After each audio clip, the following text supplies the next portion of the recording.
Hello बच्चों, let us see the question. Two acids H2SO4 and H3PO4 are neutralized separately by the same amount of an alkali when sulfate and dihydrogen orthophosphate are formed respectively. Okay, H2SO4 से sulphate और H3PO4 से dihydrogen orthophosphate form हो रहा है. Find the ratio of the masses of H2SO4 and H3PO4 जो इस reaction में आपने कंज्यूम किए हैं. H2SO4 और H3PO4 उनके मासेस का रेशियो आपसे पूछा जा रहा है. ओके, फर्स्ट ऑफ ऑल सी क्या हो रहा है. H2SO4 से क्या सॉल्ट बन रहा है? Sulphate.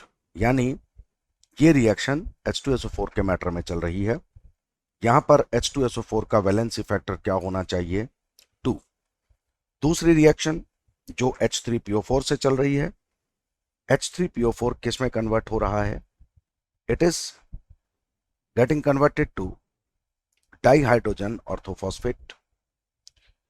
Now here the valency factor is only 1.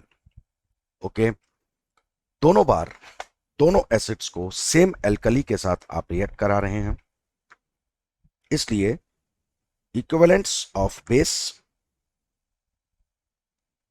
must be equal to equivalents of H2SO4. क्या होना चाहिए?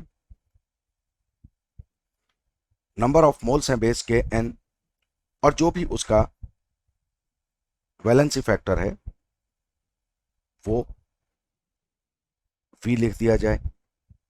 इक्विवेलेंट ऑफ सल्फ्यूरिक एसिड कितना होगा? जो भी इसके मोल्स हैं इनटू इसका वैलेंसी फैक्टर. यहां पर भी बिल्कुल वही कहानी है. अगर आप देखें, equivalents of base, equivalents of H3PO4 दोनों बराबर होने चाहिए.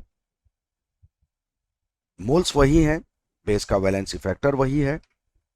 H3PO4 के मोल्स मान लीजिए N2 और इसका वैलेंसी फैक्टर है 1. अगर हम इन दोनों इक्वेशंस को इक्वेट करें तो क्योंकि n इंटू v दोनों में कॉमन है, so we can assume number of moles of H2SO4 into 2 equal to number of moles of H3PO4 into 1. Moles of H2SO4 कैसे निकाला जाए? Mass of H2SO4 divided by 98 ग्राम, जो इसका मोलर मास है. Moles of H3PO4 कैसे निकाला जाए?